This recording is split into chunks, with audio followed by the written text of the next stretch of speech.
Hello everyone. In last episode, we discussed triple constraints: scope, time and cost. Today we'll talk about three most important things to deliver a project. And I know there will be a bit of debate when I cover the topic. It's easier to answer a question like what's my favorite color or what I like to eat most. But when we start narrowing our choices down to three most important parts to a project, I will rate meeting stakeholders' expectation to be a very important part. Second part will be resources, and of course we can never forget God's blessing. Let's try and understand them one by one. Stakeholders' expectations. If there were no requirement, if there were no expectation, then why are we doing a project? That means there is a need for a better process or a need for a better product.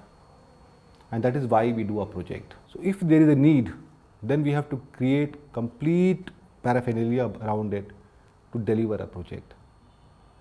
I have to understand that what are the expectations of the stakeholder. The stakeholder expectation is to be jotted down point by point so that we do exactly what is required from us.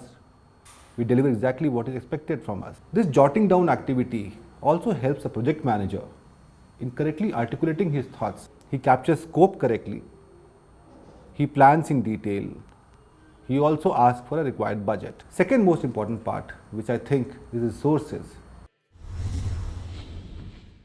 How much ever great the plan be, whatever we plan, whatever great we think of, whatever we dream of, unless we have right resources, we can never deliver a project.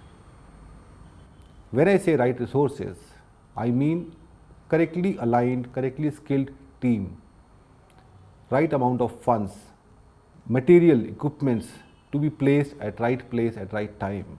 Very important part to have resources to complete a project. And of course, last part, without God's blessing, we can never do a project. If everything is going fine, I'm sure nobody will have time to even think of God when project is happening. It is actually very hectic. And there are many people who will say God's blessing has to be the first part where you start. And that's the reason, especially in India, whenever we start a big project, we do have a small ceremony, puja ceremony for that. Why we require God's blessing? Basically, I'm referring to risks. In whichever project we do, there are risks. Some risks are known, but we don't know when they will happen. Some risks, we don't even know that they will happen and when they will happen. As simple as that. Take this example of COVID or Corona. Nobody knew this thing will happen.